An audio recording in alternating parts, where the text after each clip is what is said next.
దేవుడంటే అది మామూలు పదం కాదండి. అది చిన్న పదం కూడా కాదు. ఏదో 3 అక్షరాలు పదం కాదు. ముస్లింలు కావచ్చు, హైందవ సోదరులు కావచ్చు, సిక్కులు కావచ్చు, బౌద్ధులు కావచ్చు, క్రైస్తవులు కావచ్చు, ప్రపంచంలో ఉన్న మనుషులందరికీ ఈ దేవత్వ లక్షణాలు కలిగిన వారందరూ దైవములే అంటాడు కీర్తనకారుడైనటువంటి ఆసాఫు. ఇక్కడ ఇండైరెక్ట్ గా నేను దేవుడిని కాదని చెబుతున్నాడు కదండి. ఇందులో అర్థం కాదు ఏముంటది? బోధకులైన మనకి ఈ మాత్రం అర్థం కాదా? దేవుడు అదృశ్యుడు అంటున్నాడు. అంటే ఆయన తండ్రి అయిన దేవునికి యేసుక్రీస్తు నామములో స్తుతులు స్తోత్రాలు తెలుపుతున్నాను. అలాగే ఆన్లైన్ ద్వారా వాక్యాన్ని చూస్తున్నటువంటి దేవుని పిల్లలందరికీ యేసుక్రీస్తు పేరిటనే నా శుభములు, వందనాలు. ఈ దినము లేఖనాల నుంచి ఒక ముఖ్యమైనటువంటి అంశాన్ని ధ్యానిద్దాం. మరి దయతో అందరూ చూడాలని కోరుకుంటున్నాను. ఎందుకంటే సమయము, కాలము ఎంతగా ఎదిగినా మనందరం కూడా మరి బోధకులుగా ఉండాల్సినటువంటి కాలంలో కూడా ఇంకా లేఖనాలను అర్థం చేసుకోకుండా అపార్థం చేసుకొని అసలు క్రైస్తవ్యానికి పునాదులైనటువంటి యేసుక్రీస్తు వారెవరో, దేవుడెవరో తెలుసుకోలేని పరిస్థితుల్లో మనం ఉంటున్నాం. ఎందుకంటే వాక్యం ఏమంటుందంటే ప్రభువు ఒక్కడే, విశ్వాసం ఒక్కటే, బాప్తిసం ఒక్కటే, అందరికీ తండ్రి అయిన దేవుడు ఒక్కడే అని చెబుతుంటే మన క్రైస్తవులు మాత్రం హైందవులు, మరి ముస్లిం సహోదరులు, మరి మిగిలినటువంటి విశ్వాసంలో ఉన్న వారందరూ కూడా ఎగతాళి చేసే విధంగా దేవుడంటే ఒక విశ్వాసంలోకి రాలేని పరిస్థితుల్లో మనం ఉంటున్నాం. కాబట్టి ప్రియమైనటువంటి దేవుని వాళ్ళారా, ఈ దినాన అసలు దేవుడంటే ఏమిటి, ఆయనకున్నటువంటి గుణ లక్షణాలు, ఆయన ఉనికి, ఆయన స్థితి, ఎలాంటి వారిని దేవుడు అనాలి అని లేఖనాల ప్రకారంగా మనం చూద్దాం. ఎందుకంటే మనకు మరి పౌలు గారు చెప్పినటువంటి విషయం ఏంటంటే మనకు దేవుడు ఒక్కడే ఉన్నాడు. ఎందుకంటే దేవతలు అనబడిన వారు మరి అనేక మంది ఉన్నా మనకు దేవుడు మాత్రం ఒక్కడే ఉన్నాడు, ఆయన తండ్రి అనియు. అలాగే మనకు ప్రభువు ఒక్కడే, ఆయన యేసుక్రీస్తు అని స్పష్టంగా చెప్పాడు. కానీ యేసుక్రీస్తుని ప్రభువుగా అంగీకరించడానికి బదులు దేవుడిగా అంగీకరిస్తానంటారు మన వాళ్ళు. అలాగే తండ్రిని మరి 3 పాత్రల్లోకి తీసుకొస్తారు కొంతమంది త్రిత్వవాదములని. ఎందుకంటే ఆయన మొదటి కాలంలో తండ్రిగా ఉన్నాడు, తర్వాత క్రీస్తుగా 2వ పాత్ర వేశాడు, తర్వాత 3వ పాత్ర పరిశుద్ధాత్మ వేసాడని చెప్పి ఇలా దేవునికి పాత్రలు పెట్టేసి దేవుని వాక్యాన్ని లేని దాన్ని కల్పించి మనకున్నటువంటి ఆలోచన స్వనీతిని ఆ వాక్యానికి పూసి పూర్తిగా వాక్యాన్ని చెరిపివేస్తున్నాం. కానీ లేఖనాల్లో అలా ఉందా? లేఖనాల్లో దేవుడు ఉనికిని గురించి ఏం చెప్పాడో లేఖనాలను మనం స్పష్టంగా చూద్దాము. నిజంగా మరి దేవుడికున్నటువంటి పేర్లు కానీ, ఆయనకున్నటువంటి వ్యక్తిత్వం కానీ, ఆయన ఉనికి కానీ, ఇవన్నిటిని మనం చక్కగా చూసినప్పుడు మరి ఆయన యొక్క వ్యక్తిత్వం కానీ, ఉనికి కానీ ఎలా ఉందంటే మరి ఆయన యొక్క గుణాన్ని తెలుపుతున్నాయి. ఎందుకంటే ఆయన గుణాలే ఆయనకు బిరుదులుగా ఉన్నాయి, ఆయన బిరుదులే ఆయనకు పేర్లుగా కూడా చెప్పబడ్డాయి. కాబట్టి అందరికీ తండ్రి అయిన దేవుడు ఒక్కడే అనేది మాత్రం ఖచ్చితం, అది సత్యం. కానీ మరి ఆ ఎసెన్స్లో 3 ఉన్నారని అంత గలిబిలి చేస్తున్నారండి. అలా లేరండి. బైబిల్లో ఎప్పుడు ఎవరికి వాళ్ళే యూనిక్, ఎవరికి వారు ఒక్కరే తప్ప ఒకరు 3 పాత్రలు వేసినట్టుగా లేకపోతే 2 పాత్రలు వేసినట్టుగా బైబిల్లో లేదండి. అది మానవుల స్వనీతే తప్ప అది కాదు. నిజంగా మనము లేఖనాలను చూద్దాము. దేవుడంటే అది మామూలు పదం కాదండి. అది చిన్న పదం కూడా కాదు. ఏదో 3 అక్షరాలు పదం కాదు. దేవుడంటే చాలా చాలా గొప్పదండి. ఆయన గురించి రాయబడినటువంటి కొన్ని మాటలు మనం చూద్దాము. బైబిల్లో నుంచి కొన్ని మాటలు చదువుతున్నాను. ఆయన సర్వశక్తిమంతుడు, నిత్యశక్తి, సర్వ సృష్టికర్త, ఆది అంతము లేనివాడు, ఆయనకు ఆకారం లేదు.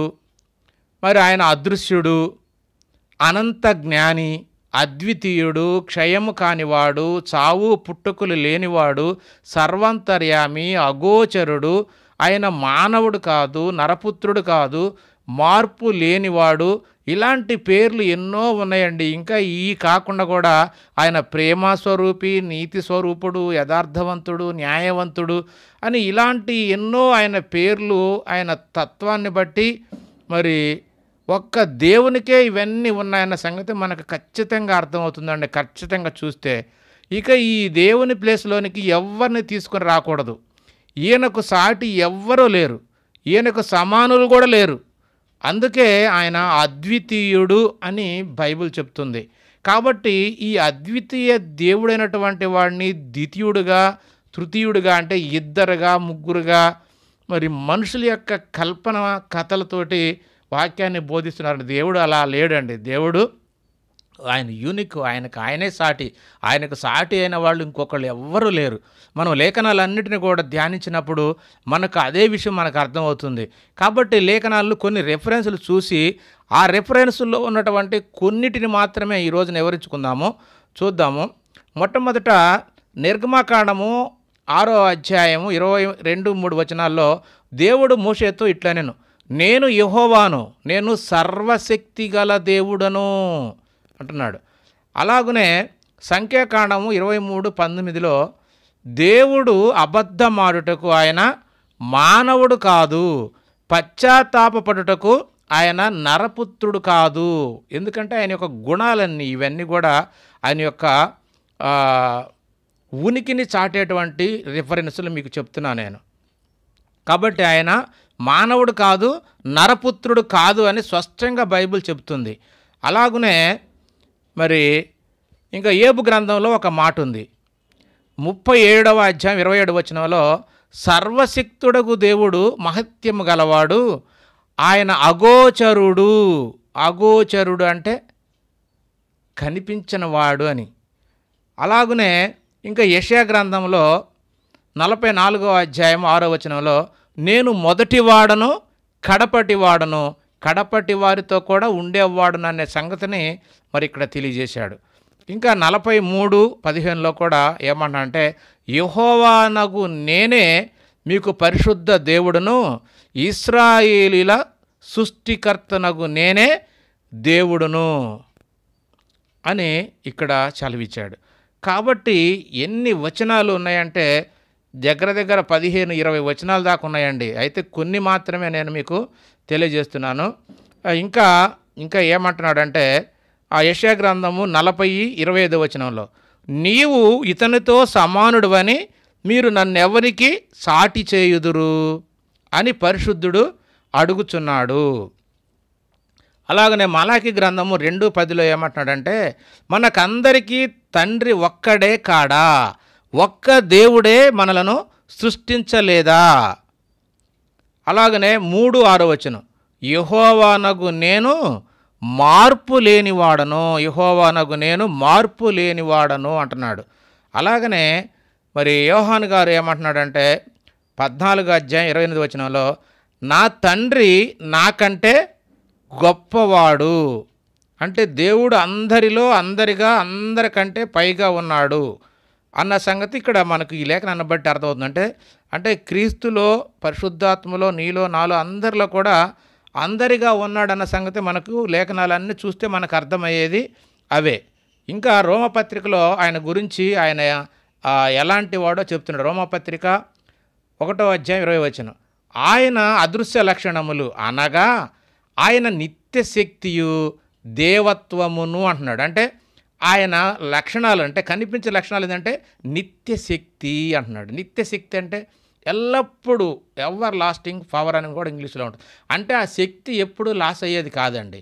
మనం ఈ భూమి మీద పెట్రోలియం శక్తి కానీ, విద్యుత్ శక్తి కానీ, లేకపోతే బొగ్గు శక్తి కానీ ఏదైనా కానీ ఖర్చు అయిపోతుంది, కానీ దేవుని శక్తి మాత్రం ఖర్చు అయ్యేది కాదు. అందుకని నిత్య శక్తి అంటున్నాడు, దేవత్వము అంటున్నాడు. దేవుడు అంటేనే దేవత్వము. ఈ విషయాన్ని మనం వివరంగా తెలుసుకుందాము. ఇంకా కొన్ని మాటలు ఏమిటంటే రోమపత్రిక 3:9లో ఏమన్నాడంటే దేవుడు యూదులకు మాత్రమే దేవుడా, అన్యజనులకు దేవుడు కాడా? అవును, అన్యజనులకు కూడా దేవుడే. అంటే దేవుడు ఒక్కడే. అన్యజనులందరికీ అంటే ముస్లింలు కావచ్చు, హైందవ సోదరులు కావచ్చు, సిక్కులు కావచ్చు, బౌద్ధులు కావచ్చు, క్రైస్తవులు కావచ్చు, ప్రపంచంలో ఉన్న మనుషులందరికీ ఆ దేవుడే అందరికీ దేవుడు, అందరికీ తండ్రి అన్న సంగతిని ఇక్కడ మరి పౌలు గారు తెలియజేశాడు. కాబట్టి మరి ఇంకా పౌలు గారు ఏమంటున్నాడంటే, కొరింథీయులకు రాసినటువంటి మొదటి పత్రిక 8వ అధ్యాయం 6వ వచనంలో కూడా ఆకాశమందైనను భూమి మీదనైనను దేవతలు అనబడినవి ఉన్నను మనకు ఒక్కడే దేవుడున్నాడు. ఆకాశమందైనా భూమి మందైనా దేవతలు అనబడినవి, దేవతలుగా పిలువబడిన వారు, దేవుళ్ళుగా పిలువబడిన వారు ఉన్నా కూడా మనకు ఒక్కడే దేవుడున్నాడు, ఆయన తండ్రి అన్న సంగతిని ఇక్కడ స్పష్టంగా తెలియజేశాడు. అలాగే మరి తిమోతికి రాసినటువంటి మొదటి పత్రిక 1వ అధ్యాయం 17వ వచనంలో ఇలా ఉంది, సకల యుగములలో రాజయ్యుండి అక్షయుడును అదృశ్యుడునగు అద్వితీయ దేవునికి ఘనత మహిమయు యుగ యుగములు కలుగునుగాక అంటున్నాడు పౌలు గారు. అంటే సకల యుగములు ఎల్లప్పుడూ ఆయన రాజే, తనంతడు తాను రాజు అండి. కానీ యేసుక్రీస్తు వారైతే దేవుడు నియమించిన రాజు. కాబట్టి ఈ దేవుడు రాజు అయి ఉండి అక్షయుడు అంటే నశింపు లేనివాడు, అదృశ్యుడు అంటే కనిపించనివాడు, అద్వితీయుడు అంటే ద్వితీయము లేనిది, అంటే రెండో వాడు లేడు, ఆయన లాంటి దేవుడు ఇంకొకరు లేరు అనే మాట ఇక్కడ స్పష్టంగా మనకు అర్థమవుతుంది. అద్వితీయ దేవునికి ఘనత మహిమయు యుగ యుగములు కలుగునుగాక అంటున్నాడు. కాబట్టి ప్రియమైనటువంటి దేవుని వారలారా, మరి ఆయన అనంత జ్ఞాని అని కూడా మరి సమూయేలు గారు రాశాడు. ఆ మాట కూడా చూద్దాము. మొదటి సమూయేలు గ్రంథము 2వ అధ్యాయం 3వ వచనంలో ఇలా ఉంది, యెహోవా అనంత జ్ఞానియగు దేవుడు, ఆయన క్రియలు పరీక్షించువాడు అని అంటున్నాడు. కాబట్టి మనము ఈ మాటల్లోనే కొన్ని వచనాలను మాత్రము వివరంగా మరి పరిశీలించి ధ్యానిద్దాము. మొదటి సమూయేలు గ్రంథము 2వ అధ్యాయం 3వ వచనంలో అనంత జ్ఞాని అనే ఒక మాటను మనం ధ్యానిద్దాము. చూద్దాం. యెహోవా అనంత జ్ఞానియగు దేవుడు, ఆయనే క్రియలను పరీక్షించువాడు, ఇకను అంత గర్వముగా మాటలాడకుడి, గర్వముగా మాట నీ నోటికి రానియకుడి అంటున్నాడు. అంటే దేవుడు అనంత జ్ఞాని అంటే ఆయనకు తెలియనిదంటూ ఏది లేదు, ఆయనకి కనపడంది లేదు, ఆయనకి ఆలోచించింది ఏం లేదు. అనంతం అంటే ఆయన జ్ఞానానికి మితి లేదు, ఇంత అని కొలవడానికి అవకాశమే లేదండి. ఆయన ఆలోచనలు, ఆయన జ్ఞానం అంటే భూమికి ఆకాశం ఎంత దూరం ఉందో ఇంతవరకు సైంటిస్టులు గుర్తించలేకపోయారు. ఎంత దూరం పోయినా ఇంకా కనపడుతుంది. అలాగనే అంత భూమికి ఆకాశం ఎంత దూరంగా ఉందో అంత జ్ఞానం కలిగినవాడు. ఆ జ్ఞానం మనం అంచనా వేయలేము, కొలవలేము. అందుకనే ఆయన దేవుడు అనంత జ్ఞాని అని ఇక్కడ రాయబడింది. అలాగనే ఈ మాటను సపోర్ట్ చేసుకుంటూ దినవృత్తాంతాల గ్రంథము 2:6 అధ్యాయం 31లో కూడా ఒక మాట ఉంది, నీ మార్గములలో నడుచునట్లుగా వారి వారి హృదయములను ఎరిగియున్న నీవు వారి సకల ప్రవర్తనకు తగినట్లుగా ప్రతిఫలమును దయచేయుదువు అంటున్నాడు. దయచేయుదుగాక, నీ ఒక్కడవే మానవుల హృదయమును ఎరిగిన వాడవు అంటున్నాడు. కాబట్టి ఈ మాటను బట్టి మనకు అర్థమయ్యేది ఏంటంటే, ఈ మాటలను కొన్ని మాటలు క్రీస్తుకు కూడా అన్వయించి చెప్తున్నారు. ఎందుకంటే ప్రకటన గ్రంథంలో కొన్ని ఉన్నాయి. ఎందుకంటే యేసుక్రీస్తు వారు కూడా మరి దేవుని జ్ఞానాన్ని పొందుకొని అంతటి జ్ఞానం కలిగిన వాడిగా మనకు ఆయన బోధలో మనకు కనిపిస్తుంది. అలాగనే మరి ఇంకా మరి ఆయనే రేపు మనకు మరి తీర్పు తీర్చి మన క్రియలకు ఫలమిచ్చేవాడు. ఇక్కడ నీ ఒక్కడవే మరి ప్రవర్తనకు తగ్గట్టుగా ఫలమిచ్చని చెప్పి ఇక్కడ రాయబడి ఉంది కదా. కాబట్టి ఆయన మరి ఇక్కడ దేవుడు స్వయంగా చెప్తున్నాడు, అది ఎవరి ద్వారా చేస్తాడంటే అది క్రీస్తు ద్వారా చేస్తాడు. కాబట్టి క్రీస్తు కూడా ఏమంటాడంటే నేనే ఫలమిచ్చేవాడు అన్నట్టుగా, మన క్రియలకు ఆయనే ఫలమిస్తాడు అన్నట్టుగా ప్రకటన గ్రంథంలో కానీ కొరంథీ పత్రికలో కూడా రాయబడి ఉంటాయి. వీటిని బట్టి కూడా చాలామంది అపార్థం చేసుకునేది ఏంటంటే యేసుక్రీస్తు దేవుడే, లేకపోతే ఆయనకి ఇంత అధికారము, ఇంత శక్తి ఎలా వస్తుందనే మాట మరి కొన్ని లేఖనాలను చూసినా కూడా అర్థం కాకుండా ఆలోచిస్తున్నారు. ఎందుకంటే ఈ జ్ఞానము కానీ, ఈ అధికారం కానీ క్రీస్తుకి ఎక్కడి నుంచి వచ్చిందన్న సంగతి ఆలోచన చేయరు. ఆయన మాటలను మనం అర్థం చేసుకోలేకపోతున్నాం. ఆయన మాట సరిగా వినకపోవడం వలనే ఇలాంటి అపార్థం జరుగుతుంది. అందుకనే యేసుక్రీస్తు వారు చనిపోయి తిరిగి లేచినప్పుడు ఆయన చెబుతున్నటువంటి మాట ఏంటంటే, ఈ జ్ఞానము కానీ, ఈ అధికారం కానీ నాకు ఎక్కడి నుంచి వచ్చిందనేది ఆయన చనిపోయి తిరిగి లేచిన తర్వాత శిష్యులతో చెబుతున్న మాట ఒకటి చూద్దాము. మత్తయి గారు రాసినటువంటి సువార్త 28వ అధ్యాయం 18వ వచనం. యేసు వారి యొద్దకు వచ్చి, పరలోకమందును భూమి మీదను నాకు సర్వాధికారము ఇయ్యబడి ఉన్నది. పరలోకమందును భూమి మీదను నాకు సర్వాధికారము ఇయ్యబడి ఉన్నది అంటే తనంతట తాను కలిగిన వాడు ఈ మాట మాట్లాడు. ఇయ్యబట్టం అంటే ఎవరో ఒకళ్ళు ఇస్తే అది నాకు సంక్రమించింది అన్న సంగతి. ఈ ఆస్తి ఎవరో నాకు రాసిస్తే అది నేను పొందుకున్నా అనే మాట ఇక్కడ స్పష్టంగా అర్థమవుతుంది కదా. అంటే ఈ అధికారము ఇచ్చినవాడు దేవుడు, పుచ్చుకున్నవాడు యేసుక్రీస్తు అన్న సంగతి మనం ఖచ్చితంగా గమనించి తీరాలి. అలాగనే ఆయన శరీరధారిగా ఉన్నప్పుడు కూడా ఆయన ఒక మాట తెలియజేస్తాడు. ఆ మాటను కూడా చూద్దాము. మత్తయి గారు రాసినటువంటి సువార్త 11వ అధ్యాయం 27వ వచనం. సమస్తమును నా తండ్రి చేత నాకు అప్పగింపబడి ఉన్నది. నా తండ్రి చేత నాకు అప్పగింపబడి ఉన్నది. కాబట్టి మనకి ఈ మాటల్లో అర్థం కావాల్సింది ఏంటంటే, తనంతట తానుగా ఏది ఆయనకు లేదు, కానీ సమస్తము దేవుని ద్వారానే ఆయనకు సంక్రమించింది, దేవుడే ఆయనకి ఇచ్చాడన్న సంగతిని యేసుక్రీస్తు వారు స్పష్టంగా చెప్పినప్పుడు మనమెందుకు మన సొంత నీతిలోకి వెళ్ళి ఇదంతా ఆయనే దేవుడు, ఆయనకే ఉంది, ఆయనని ఎందుకు అనుకోవాలి? యేసుక్రీస్తు మాటలను ఆలోచించవా? ఆయన మాటలు ఆలోచించి ఆ మాటల ప్రకారంగా జీవించకపోతే మనకు పరలోకం ప్రాప్తే లేదు. కాబట్టి ఆయన మాటను ప్రతి ఒక్కరు వినాలి. అవే మనకు నిత్య జీవాన్ని ఇస్తాయి. ఇంకా మరి అలాగనే యేసుక్రీస్తు వారు కూడా కొన్ని సందర్భాల్లో కొన్ని విషయాలు నా వశములో లేదు, అది తండ్రి దగ్గరే ఉన్నాయని చెప్పి కొన్ని మాటలు చెప్తాడు. కొన్ని మాటలు మనం చూద్దాం. యేసుక్రీస్తు వారి మాటల్లో ఒక సందర్భంలో యేసుక్రీస్తు వారు ఏమంటాడంటే, మరి మనకు బైబిల్లో చూస్తే జెబెదయి కుమారులు అంటే ఆయన శిష్యుల్లో ఇద్దరు ఎవరంటే యాకోబు, యోహాను. వాళ్ళిద్దరు జెబెదయి కుమారులు. అయితే వాళ్ళిద్దరు తల్లి మరి యేసుక్రీస్తు దగ్గరకు వచ్చి, బోధకుడా, నీవు నీ రాజ్యంలోతో వచ్చినప్పుడు నా ఇద్దరు పిల్లల్ని ఒకళ్ళ నీవు కుడివైపున ఒకళ్ళని నీ ఎడవైపున కూర్చుండబెట్టుకొనడానికి నాకు సెలవు ఇమ్మని చెప్పి ఆమె అడిగినప్పుడు ఆయన అంటున్న మాట మరి లేఖనా నుంచి చూద్దాము. మత్తయి గారు రాసినటువంటి సువార్త 20వ అధ్యాయం 23వ వచనంలో ఇలా ఉంది. జెబెదయి కుమారులు నీ రాజ్యములో మమ్మును ఒకరిని నీ కుడివైపున ఒకరిని ఎడమ వైపున కూర్చుండ సెలవుయమని అడిగాను. అది నా వశములో లేదు. నా తండ్రి ఎవరికి సిద్ధపరిచాడో వారికే అది దొరుకును అంటున్నాడు యేసుక్రీస్తు. అంటే అది నా వచనంలో లేదు. అంటే యేసుక్రీస్తు శిష్యులకి కూడా మరి వారిని ఎక్కడ చనిపోయిన తర్వాత తిరిగి లేచినాక ఆయన రాజ్యంలో వాళ్ళిద్దరిని ఏ విధంగా ఎక్కడ ఉంచాలన్న సంగతి కూడా యేసుక్రీస్తు వారు నా వశములో లేదు అంటున్నాడంటే ఈ మాటను మనం ఖచ్చితంగా ఆలోచించాలి.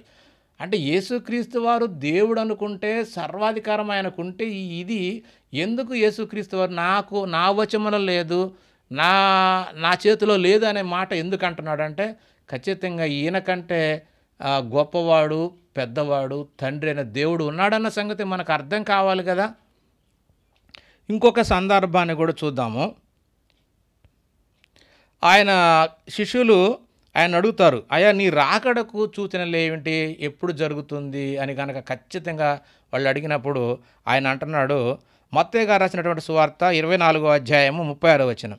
అయితే ఆ దినమును గూర్చియు ఆ గడియను గూర్చియు తండ్రి మాత్రమే వెరుగును, మనుషులు కానీ దూతలు కానీ కుమారుడైనను ఎరుగరు అంటున్నాడు. అంటే ఏ మనుషుడికి తెలియదట, అలాగే పరలోకంలో ఉన్న దూతలకు తెలియదట, మరి దేవుని కుమారుడైన క్రీస్తుకు కూడా నాకు తెలియదు అంటున్నాడు ఆయన. అది దేవునికి మాత్రమే తెలుసు, తండ్రికి మాత్రమే తెలుసు అంటే యేసుక్రీస్తు వారు ఈ భూమి మీద ఉన్నప్పుడు మనుషులందరూ హృదయాలు ఎరిగినవాడు కూడా మరి ఈ విషయం ఎందుకు తెలియదంటే దేవుడు కొన్ని విషయాలు మాత్రం మరి ఆయన చేతిలోనే పెట్టుకున్నట్టుగా మనకి ఈ లేఖనాన్ని బట్టి అర్థమవుతుంది. యేసుక్రీస్తు వారే స్వయంగా చెప్తున్నాడు, ఇది నా వచనంలో లేదన్నాడు అక్కడ, ఇక్కడేమో తండ్రి తన స్వాధీనంలో ఉంచుకున్నాడు, అది తండ్రి మాత్రమే ఎరుగుతాడు కానీ నాకు తెలియదు అన్న సంగతిని ఇక్కడ ఆయన స్పష్టంగా మనకు చెప్పాడు. ఇంకొక సందర్భంలో శిష్యులు అడుగుతారు, ఎందుకంటే బోధకుడా ఈ కాలంలో మరి ఇశ్రాయేలుకు రాజ్యాన్ని ఇస్తావా అని చెప్పి వాళ్ళు అడుగుతున్నప్పుడు ఆయన అంటున్న మాట, ప్రభువా ఈ కాలంలో ఇశ్రాయేలుకు రాజ్యమును మరలా అనుగ్రహించేదవా అని అడగగా అపోస్తుల కార్యాలు 1:7 ఉంది, కాలమును సమయమును తండ్రి తన స్వాధీనములో ఉంచుకొని ఉన్నాడు.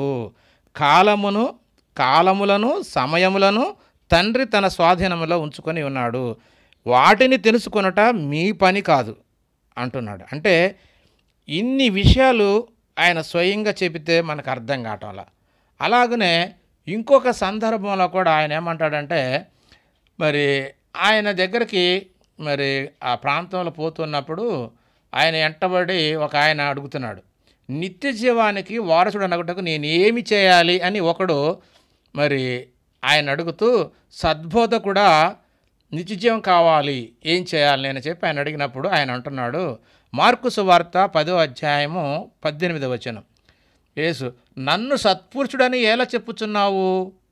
దేవుడొక్కడే కానీ మరి ఎవడును సత్పురుషుడు కాడు. అంటే ఇక్కడ నిజంగా యేసుక్రీస్తు వారు సత్పురుషుడు కాదా? సత్యవంతుడు కాదా? సత్యవంతుడే, సత్పురుషుడే. కానీ ఇక్కడ యేసుక్రీస్తు వారి యొక్క ఉద్దేశం ఏంటంటే తండ్రి నాకంటే గొప్పవాడు కాబట్టి ఆయనకి రావాల్సిన మహిమ నాకు వద్దు, కాబట్టి అది దేవుడికే దక్కాలి. ఆ సత్పురుషుడు దేవుడే తప్ప ముందు దేవునికి దక్కాలి, తర్వాతనే నేను, ముందు నా తండ్రికి దక్కాలి. తండ్రి వలనే నేను సత్యవంతుడు కానీ నా అంతటా నేను సత్యవంతుడయ్యే అంత శక్తి నాకు లేదు. తండ్రి నాకు ఆ శక్తి అనుగ్రహిస్తేనే నాకు వచ్చింది. కాబట్టి ఒక్కడే తండ్రి, ఆయనే సత్పురుషుడు తప్ప మరి ఎవ్వరూ సత్పురుషులు కాదు అని యేసుక్రీస్తు వారు స్వయంగా చెప్తున్నాడండి. కాబట్టి ఈ మాటలు మనకు అర్థం కావాల్సింది ఏంటంటే ఆయనకు ముందు దేవుడు ఉన్నాడు, ఆయన తండ్రి అన్న సంగతి, ఆయన ఒక్కడే సమస్తమునకు ఆధారభూతుడు అన్న సంగతి మనకు అర్థం కావాలి. అది అర్థం కాక మనము యేసుక్రీస్తు వారిని కూడా దేవుడు అని, అంటే దేవుళ్ళలో 3 రూపాలు ఉంటే 2వ రూపం అని, లేకపోతే పరిశుద్ధాత్మ 3వ రూపం అని, ఇలా వాళ్ళకు పాత్రలు తగిలిస్తున్నాం. లేదండి, యేసుక్రీస్తు వారు దేవుని కుమారుడే, ఆయనలో కూడా దైవత్వం ఉంది. దేవుని కుమారుడు దైవత్వం ఉన్న వాళ్ళందరూ దేవుళ్ళు కాదండి. దైవత్వం అనేది ఒక్క దేవుణ్ణి సూచిస్తుంది. అలా దైవత్వం కలిగిన వాళ్ళందరూ దేవుని పిల్లలు అవుతారు, దేవుని కుమారులు అవుతారు తప్ప దేవుళ్ళు కారు. ఆ వాక్యాన్ని కూడా మనము ధ్యానిద్దాము. కాబట్టి ఇక్కడ మరి ఇన్ని విషయాలు మనకు చెప్పినా కూడా మన వాళ్ళు ఇంకా ఏమంటారంటే ఆయన మనిషిగా ఉన్నాడు కాబట్టి తనను తాను తగ్గించుకొని అలా మాట్లాడాడు అంటారు. కాదండి, మనిషిగా ఉన్నప్పుడు ఒకలాగా, దేవుడిగా ఉన్నప్పుడు ఒకలాగా యేసు మాట్లాడండి. ఆయన ఎప్పుడు ఒకే విధముగా మాట్లాడతాడు. ఏకరీతిగా ఉన్నవాడు కాబట్టి ఒకే విధంగా సత్యమే మాట్లాడతాడు. కానీ అంటే శరీరధారిగా ఉంటే ఒకలాగనా, లేకపోతే దేవుడిగా ఆత్మగా ఉంటే ఒకలాగనా, పరలోకంలో ఉంటే ఒకలాగనా, ఇలా సందర్భాలను బట్టి మాటలు మార్చుకోడండి. ఆయన భూమి మీదకి రాకముందైనా వచ్చిన తర్వాత అయినా మరణములోనైనా జీవములోనైనా ఎప్పుడు ఎక్కడ ఆయన నోట అబద్ధము రాదండి. ఇంత గొప్పవాడు మన ప్రభు అయినటువంటి యేసుక్రీస్తు వారు. కాబట్టి ఇలా మనం మాట్లాడుతున్నామంటే ఇది మన యొక్క సొంత నీతి. ఎందుకంటే ఆయన మనిషిగా ఉన్నాడు కదండి, తగ్గించుకొని మాట్లాడాడు కదండి, మనిషిలాగా మాట్లాడు కదండి, ఇదంతా అబద్ధం అండి. ఆయన సంపూర్ణమైనటువంటి మానవుడిగానే అన్నిటిని నెరవేర్చాడు తప్ప ఇక్కడ దేవునికి సంబంధించిన విషయం ఆయన దగ్గర ఏమీ లేదు. మనిషిగా ఉన్నప్పుడు ఆయన మనిషే. కాబట్టి ఇది మన సొంత నీతిని ఉపయోగించే మాట్లాడటమే తప్ప అది క్రీస్తు నీతి కాదు. ఎందుకంటే మరి ఇంకా కొన్ని విషయాలు మనం ధ్యానించినప్పుడు మరి చూద్దాము. మరి ఆయన దేవుడి గురించి ఇప్పుడు మనం చూసింది ఏంటంటే ఆయన అనంత జ్ఞాని అని చూసాము. అలాగే ఇక్కడ అగోచరుడు అని అంటున్నాడు ఏబు గారు. మరి ఆయన గ్రంథంలో 37:27 వచనంలో దేవుడు అంటున్నాడు కదా, దేవుడు అగోచరుడు అంటున్నాడంటే ఆయన మహత్యము గలవాడని అగోచరుడు అని చెప్పి మరి ఇక్కడ రాయబడి ఉంది. ఆ మాటలు చూద్దాము.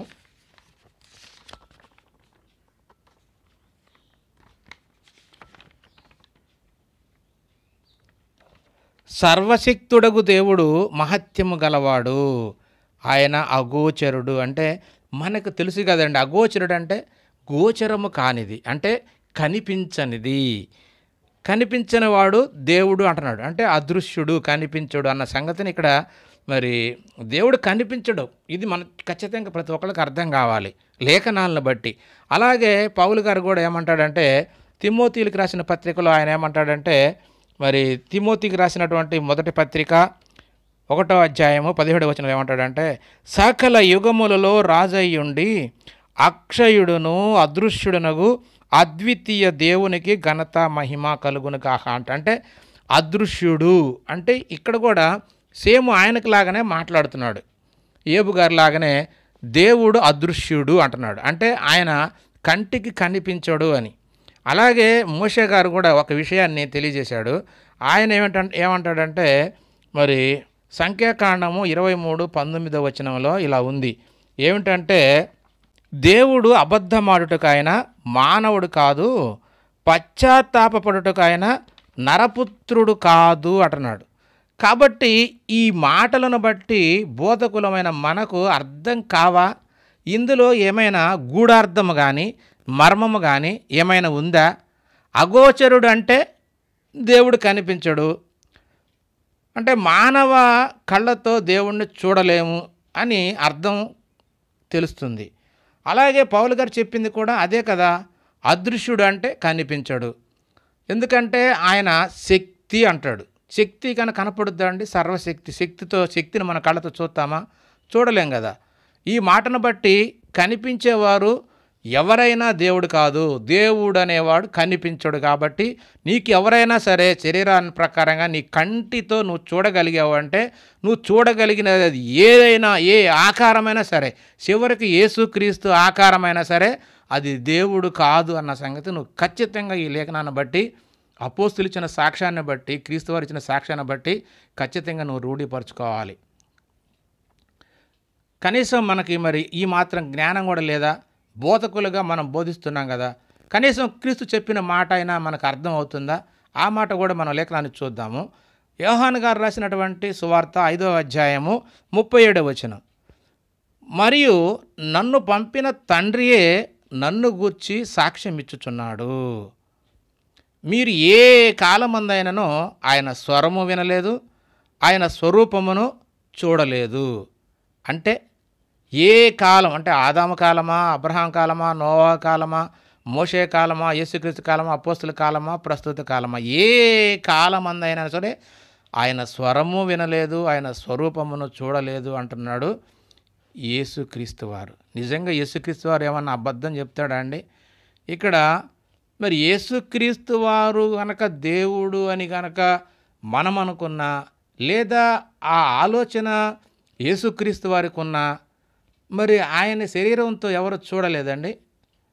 మరి శరీరంతో ఉన్నప్పుడు ఆయన్ని అందరూ చూశారు కదా, ఆయన స్వరము ఎవరు వినలేదా? ఏ కాలంలో కూడా వినలేదా? విన్నారు కదా. మరి అలాంటప్పుడు మరి ఆయన్ని దేవుడు అని ఎలా అంటాం? ఎవరు చూడలేదు దేవుడిని అంటున్నాడు, స్వరూపం అంటున్నాడు. మళ్ళీ ఇందులో కూడా ఏమన్నా మర్మాలు ఉన్నాయా అంటే ఏమి లేదండి. ఆయన శరీరధారిగా ఉన్నప్పుడు ఆయన అందరూ చూశారు. ఒకవేళ ఆయన చూడలేదనుకుంటే చూడకుండా ఆయన సిలువేయడం కుదరదు. ఆయనకు శరీరధారిగా ఉన్నాడు, చూశారు, ఆయన మీద ఆయన స్వరం విన్నారు, ఆయన మాటలు విన్నారు. ఆ మాటల ప్రకారంగా ఆయన మీద నేరం మోపి ఆయన సిలువ వేసి చంపేశారు. కాబట్టి ఆయన బతికి ఉన్నప్పుడు అందరూ చూసి ఆయన మాటలు వినే ఆయన చంపేశారు. అలాగనే మరి ఒకవేళ చనిపోయిన తర్వాత ఏమన్నా ఆయన మళ్ళీ ఎవరికి కనపడలేదా అంటే చనిపోయిన తర్వాత కూడా అందరికీ కనపడ్డాడు, చాలామందికి కనపడ్డాడు. ఆ లేఖనాన్ని కూడా మనం చూద్దాం. కొరింథీయులకు రాసినటువంటి మొదటి పత్రిక 15వ అధ్యాయము 5-8 వచనాలు చూస్తే, కేపాకును అంటే పేతురు గారికిని, అటు తర్వాత 12 కనపడెను. అటు పిమ్మట 500కు ఎక్కువైన సహోదరులకు ఒక్క సమయంలోనే కనపడెను. వీరిలో అనేకులు ఇప్పటి వరకు నిలిచి ఉన్నారు, కొందరు నిద్రించిరి. అటు తర్వాత యాకోబునకును అపోస్తులందరికీ కనపడెను. అందరికీ కడపట ఆ కాలమందు పుట్టినట్టున్న నాకును కనపడెను అంటున్నాడు పౌలు గారు. అంటే చనిపోయి తిరిగి లేచిన తర్వాత మగ్దలేనే మరియకు, మరి పేతురు గారికి, మరి 12 మంది శిష్యులకి, యాకోబుకి, మళ్ళీ ఇంకోసారి అపోస్తులందరికీ కనపడ్డాడు. ఒక్క సమయం అందే 500 మంది సహోదరుల కంటే ఎక్కువ మంది కనిపించాడట. మరి ఈయన దేవుడైతే యేసుక్రీస్తు వారు అబద్ధం చెప్పాడా, నిజం చెప్పాడా? ఎలా? 500 మందికి అయినా కనపడితే దేవుడు ఎవరికి కనిపించలేదు, దేవుణ్ణి మీరు ఎప్పుడూ చూడలేదు, ఆయన స్వరము వినలేదంటే ఇక్కడ ఇండైరెక్ట్గా నేను దేవుడిని కాదని చెబుతున్నాడు కదండి. ఇందులో అర్థం కాదు ఏముంటుంది? బోధకులైన మనకి ఈ మాత్రం అర్థం కాదా? ఆయన అంటున్నాడు, మీరు ఏ కాలముందైనా అంటే నేను చనిపోయిన తర్వాత కానీ చనిపోక ముందు కానీ ఎప్పుడైనా సరే ఒకవేళ నేను దేవుడిని అయితే మీరు నన్ను చూడలేదు అంటున్నాడు ఆయన. అంటే ఈయన చూశారు అని ఖచ్చితంగా చెప్తున్నాం అంటే ఆయన దేవుడు కాదు. ఎందుకు అర్థం కావు లేఖనాలు మనకి? చక్కగా ఉంది కదండి. ఈ మాత్రం కూడా అర్థం చేసుకోకపోతే మనం ఏం బోధిస్తాం లేఖనాలన్నింటిని అర్థం చేసుకొని? అయితే మనకు అర్థమయ్యేది ఏంటంటే మనం అంటాం అంటే కనపడే దేవుడు ఒకడు, కనపడిన దేవుడు ఒకడు అన్నట్టుగా మన బోధ ఉంటుంది. యేసుక్రీస్తు వారు కనపడే దేవుడు, మరి కనపడిన దేవుడేమో తండ్రి అయిన దేవుడు, ఆయన ఆత్మయ్య ఉన్నాడు. అంటే ఇప్పుడు ఇద్దరు దేవుళ్ళు. ఏంటంటే దేవుడు ఒక్కడే అని చెప్పి బైబిల్ అంతా చెప్తుంటే ఇద్దరు దేవుళ్ళని మనం ప్రజెంట్ చేస్తున్నాం. అంటే కనిపించే దేవుడు యేసుక్రీస్తు, కనిపించని దేవుడు తండ్రి అయిన దేవుడు, ఆయన ఆత్మీయుడు, ఆయన కనిపించడు. ఇదే అండి మనకు తెలిసింది. బైబిల్ అంతా ఇద్దరు దేవుళ్ళు అని చెప్తుందా, ఒక్కడే దేవుడు అని చెప్తుందా? దెయ్యాలు కూడా చెప్తున్నాయి కదండి ఒక్క దేవుడే అని, దేవుడు ఒక్కడే అని చెప్పి దెయ్యాలు కూడా మరి నమ్మి వణుకుతున్నాయట.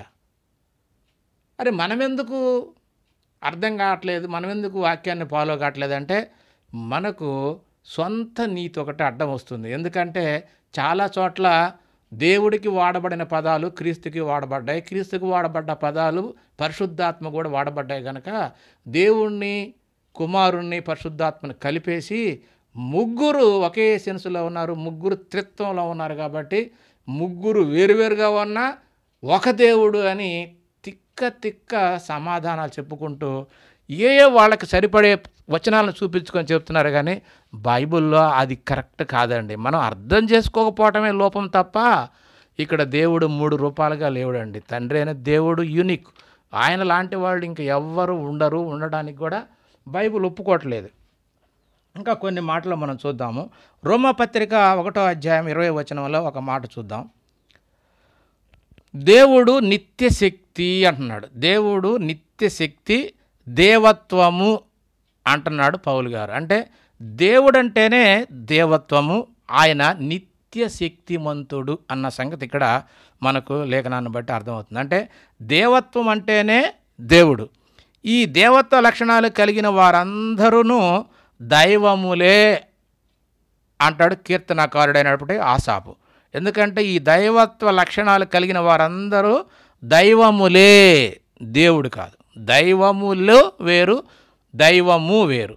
దైవం అంటే దేవుడు, దైవములే అంటే ఇది గుంపు, అంటే ఎక్కువ మందికి సూచిస్తుంది. కాబట్టి దైవములే అంటే మరి ఈ మాటను మరి కీర్తనకారుడు ఏ విధంగా తెలియజేశాడో చూద్దాము. దైవములంటే దేవుని కుమారులా కాదనేది లేఖనాన్ని బట్టి మనం చూద్దాము.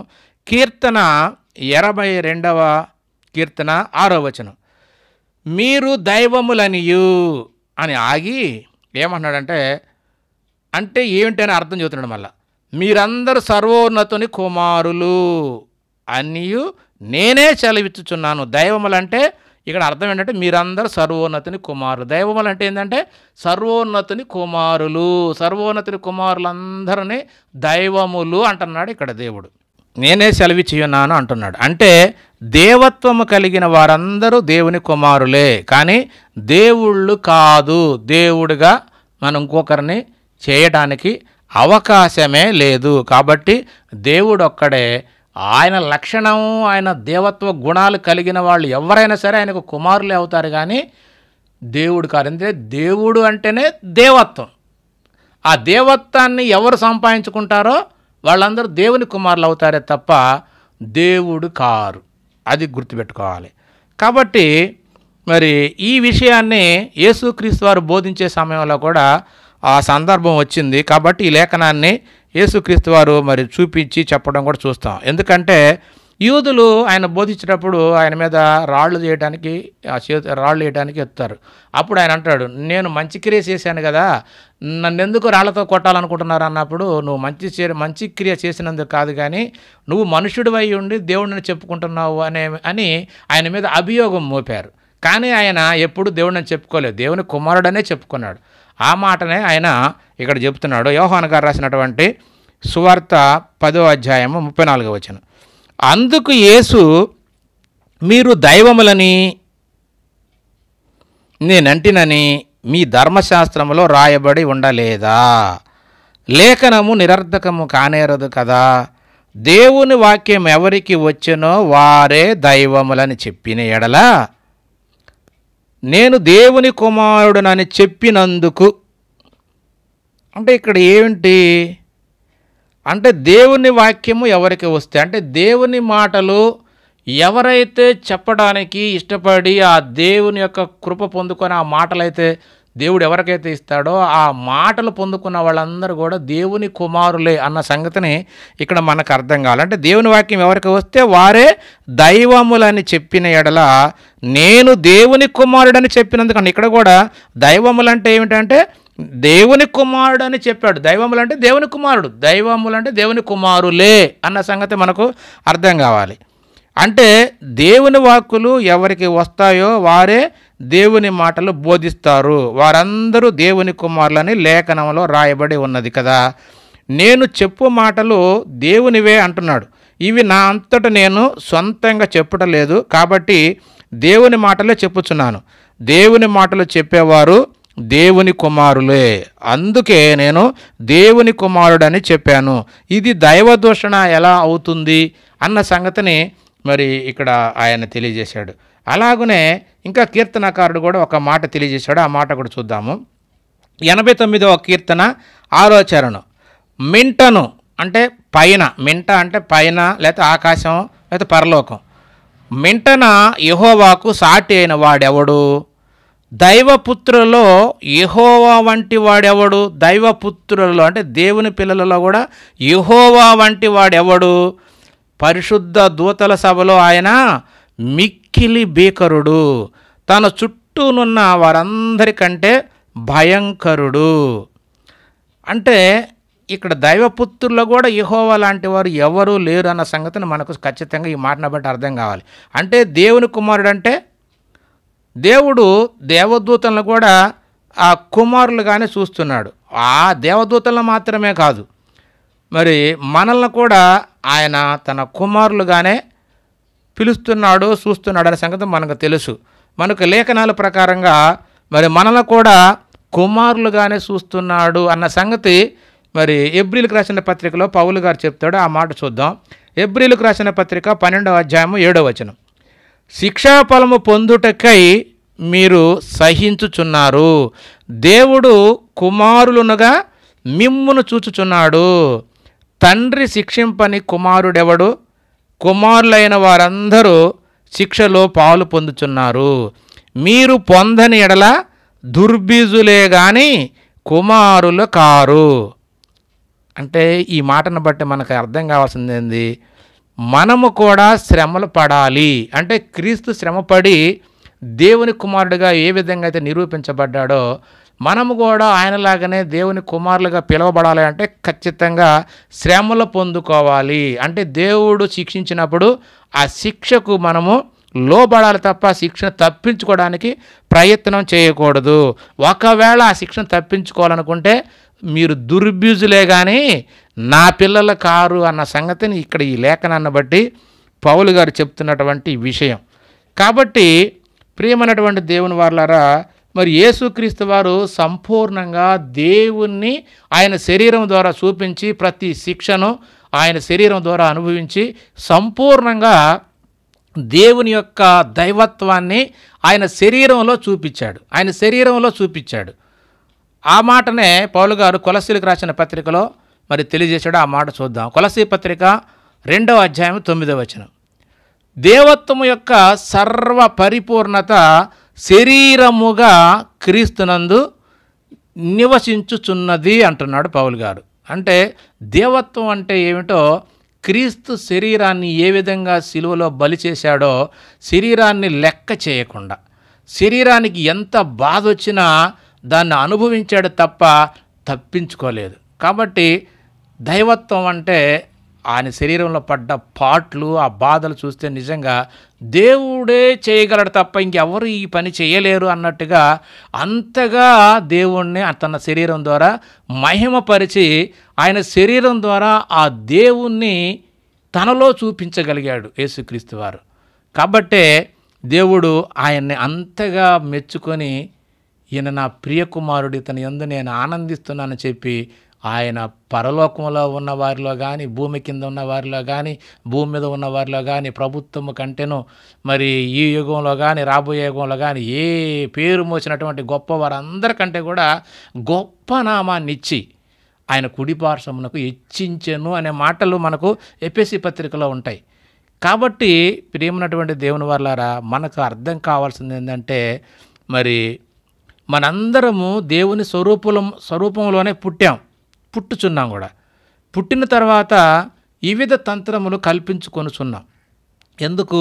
లోకాన్ని చూసి మన యథార్థతని పోగొట్టుకుంటున్నాం. పుట్టినప్పుడు అందరం యథార్థవంతులమే. ప్రసంగి గారు అంటాడు 7వ అధ్యాయంలో, ఇది ఒకటి మాత్రం నేను ఎరుగుదును, దేవుడు నరులను యథార్థవంతులుగా పుట్టించెను అనే మాట చక్కగా ఉంటుంది. కాబట్టి మనం పుట్టినప్పుడు మనము కూడా యథార్థవంతులుగానే పుడుతున్నాం. కానీ పుట్టిన తర్వాతనే వివిధ తంత్రాలు కల్పించుకొని మరి దైవత్వాన్ని పోగొట్టుకొని సాతాను పిల్లలుగా మారిపోతున్నాం. మరలా దేవుడు తన క్రీస్తు ద్వారా తిరిగి దైవత్వ గుణాన్ని మరలా పొందుకోవాలని దేవుని యొక్క ప్రణాళిక, ఉద్దేశం కూడా అదే. కాబట్టి అది క్రీస్తు ద్వారానే జరగాలని దేవుడు జగత్తు పునాది వేయబడక ముందే దేవుడు ఏర్పాటు చేసుకున్నటువంటి పరిస్థితి, సంకల్పము. కాబట్టి క్రీస్తు ఒక్కడే తన శరీరము ద్వారా దైవ లక్షణాన్ని అంతము వరకు కలిగి ఉన్నాడు. కాబట్టి ఆయనలో పాపము ఎంత మాత్రము లేదు. కనుక మరణము ఆయనని బంధించలేకపోయింది, మరణం ఆయన్ని జయించలేకపోయింది. కాబట్టి మనము కూడా క్రీస్తు వలె, ఒక పౌలు వలె బాప్తిసము ద్వారా తిరిగి జన్మించి పరిశుద్ధతను కాపాడుకుంటే, బాప్తిసము ద్వారా ఆత్మవరము పొందుకొని ఆత్మ ప్రకారము నడిస్తే మనము కూడా దేవుని పిల్లలుగా ఉంటాము అన్న సంగతిని రోమాపత్రిక 8వ అధ్యాయం 14వ వచనంలో పౌలు గారు ఇలా అంటాడు, దేవుని ఆత్మచేత ఎందరూ నడిపింపబడుదురో వారందరూ దేవుని కుమారులుగా ఉందురు అనే మాటని చక్కగా తెలియజేశాడు. కాబట్టి మనం ఆత్మ సహాయంతో మనము యేసుక్రీస్తు వలె, అపోస్తులుల వలె ఈ లోకాన్ని జయించి నీతి న్యాయాన్ని అనుసరించి కనుక బతికితే మనము కూడా ఆ దైవత్వ గుణంలోకి మనం కూడా వెళ్ళిపోతాము. ఆ దైవత్వం అనేది మనలో కూడా ఉంటుంది, ఆ దేవుని ప్రేమ తత్వం మనలో ఉంటుంది. కాబట్టి మనము కూడా మరి ఆ దేవత్వాన్ని సంపాదించుకొని ఒక క్రీస్తు వలె, పౌలు వలె మనము కూడా ఈ లోక మలినాన్ని తప్పించుకొని నిత్యజీవం పొందుకోవడానికి యోగ్యతను సంపాదించుకున్న వారం అవుతాం. కాబట్టి ఈ విధంగా మరి దేవుని యొక్క దైవత్వాన్ని క్రీస్తు సంపూర్ణంగా కాపాడుకున్నాడు. అలాగే క్రీస్తును బట్టి పౌలు గారు మరి ఆ దైవత్వాన్ని కాపాడుకొని నాకు నీతి కిరీటం ఉంచబడింది అన్నాడు. అలాగే అపోస్తులందరూ కూడా ఆ దైవత్వాన్ని పొందుకున్నారు. ఎందుకంటే ఆ పరలోకం వెళ్ళాలంటే ప్రతి ఒక్కరూ క్రీస్తు స్వరూపంలోకి మారాలి. క్రీస్తు స్వరూపం ఏంటి? దైవ స్వరూపము. కాబట్టి ఆ స్వరూపంలోకి మనందరం మారాలి. అలా మారితేనే మనకు పరలోక రాజ్యం వస్తుంది తప్ప మరి ఈ లోక సంబంధంగా శరీర ప్రకారంగా ఉంటే మనం పరలోక రాజ్యాన్ని చూడలేం. ఎందుకంటే మరి దేవునికి సమస్తము సాధ్యమే అంటాడు. దేవునికి సమస్తం సాధ్యం అంటే నీవైనా నేనైనా దేవుని యొక్క దైవత్వంలోకి సంపూర్ణంగా మారితే మనకు కూడా పరలోక రాజ్యానికి వెళ్ళడం సాధ్యమవుతుంది అనే మాట కూడా మనకు లేఖనాన్ని బట్టి చదివినప్పుడు మనకు అర్థమవుతుంది. దైవత్వం సంపాదించుకుంటేనే మనకు పరలోకం, లేదంటే పరలోకం లేదండి. ప్రతి ఒక్కరూ దైవత్వాన్ని క్రీస్తు స్వరూపాన్ని ధరించుకోవాల్సిందే.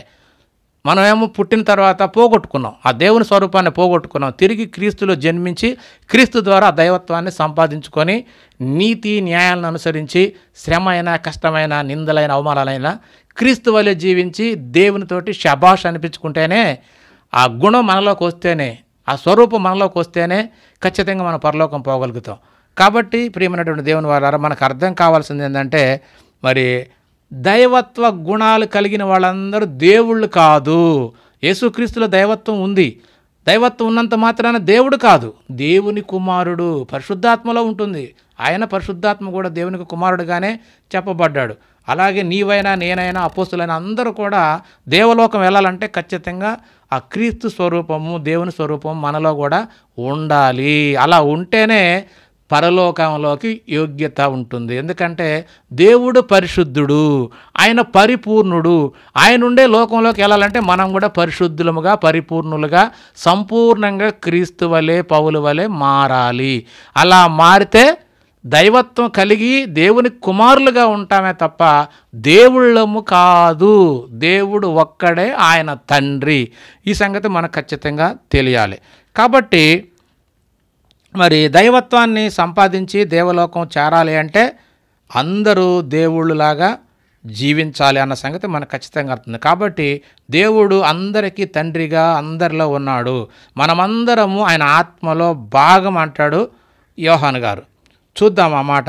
యోహాను రాసినటువంటి మొదటి పత్రిక 4వ అధ్యాయం 13వ వచనం.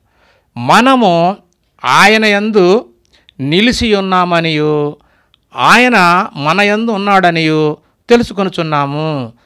ఏలయనగా ఆయన మనకు తన ఆత్మలో పాలు దయచేసి ఉన్నాడు. దేవుడు తన ఆత్మలో పాలు దయచేసి ఉన్నాడు. కాబట్టి ఈ ఆత్మ ప్రకారం మనందరము ఆయనకు పిల్లలమే. ఆయన మనకు తండ్రి. కాబట్టి మానవులందరికీ ఒకే ఒక్క తండ్రి, ఆయనే దేవుడు. ఆయన ప్లేసులో ఇంకెవ్వరు లేరండి. ఎవరిని తీసుకొచ్చి పెట్టడానికి వీల్లేదు. యేసుక్రీస్తు వారు కూడా స్వయంగా చెప్తాడు, నా తండ్రి నాకంటే గొప్పవాడు అని. అంటే ఆయనకు తండ్రి మనకి తండ్రి, ఆయనకు దేవుడే మనకు దేవుడే అనే సంగతిని మనకు యోహాను సువార్త 19వ అధ్యాయంలో కూడా స్పష్టంగా చెప్తాడు. తిరిగి లేచిన తర్వాత మధ్యలేని మరియ దగ్గర నీ తండ్రి నా తండ్రి, నీ దేవుడు నా దేవుడు అనేటువంటి దేవుని దగ్గరికి నేను వెళ్తున్నా, ఆయన పరలోకంలో ఉన్నాడని చెప్పి స్పష్టంగా చెప్తాడండి. అర్థం కానిది యేసుక్రీస్తు చెప్పిన బోధ అర్థం కానిదంటూ ఏది లేదండి. ఆయన స్పష్టంగా చెప్పాడు. అర్థం చేసుకొని మనమే ఓవర్ యాక్షన్ చేసి ఏదో యేసుక్రీస్తు వారిని ఎక్కువ చేస్తున్నామని చెప్పి ఆయన దేవుడు అండి అని అంటున్నాం తప్ప నిజంగా ఆయన చేసిన త్యాగాన్ని మనమే తగ్గిస్తున్నాం.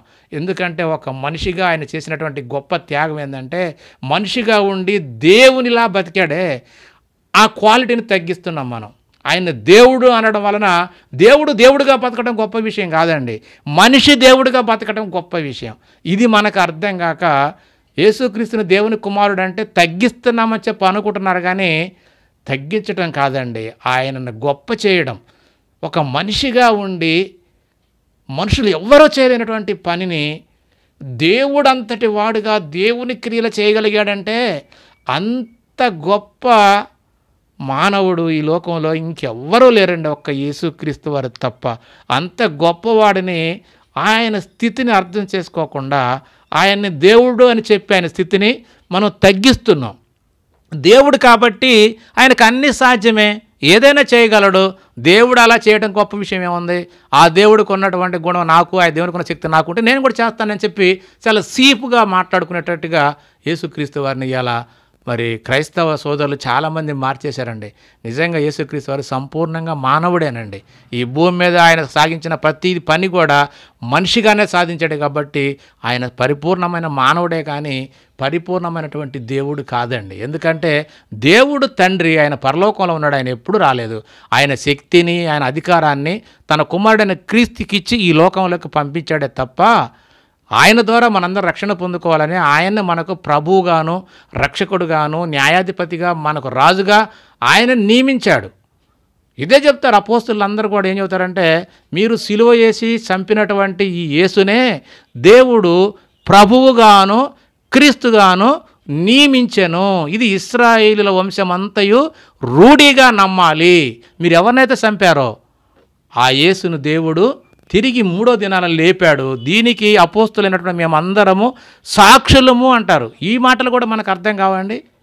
ఎందుకు దేవుణ్ణి దేవుడిగా క్రీస్తుని క్రీస్తుగా ఎందుకు మనము ఇతరులకు ప్రజెంట్ చేయలేకపోతున్నామంటే మన స్వనీతి, ఓవర్ యాక్షన్. కాబట్టి మనుషులందరికీ దేవుడే దిక్కండి. ఎందుకంటే అన్ని శరీరాత్మలకు దేవుడే మూలం. ఆ ఒక్క మాట చూసుకొని మనం ముగిద్దాము. ఇర్మియా గ్రంథము 32వ అధ్యాయము 20వ వచనం. నేను యెహోవాను సర్వ శరీరులకు దేవుడును అంటున్నాడు. సర్వ శరీరులకు దేవుడును. క్రీస్తుకు కూడా దేవుడు తండ్రేనండి. క్రీస్తు యొక్క దేవుడైన తండ్రే మనకును అందరికీ తండ్రి అయి అందరికీ పైగా ఉన్నాడు.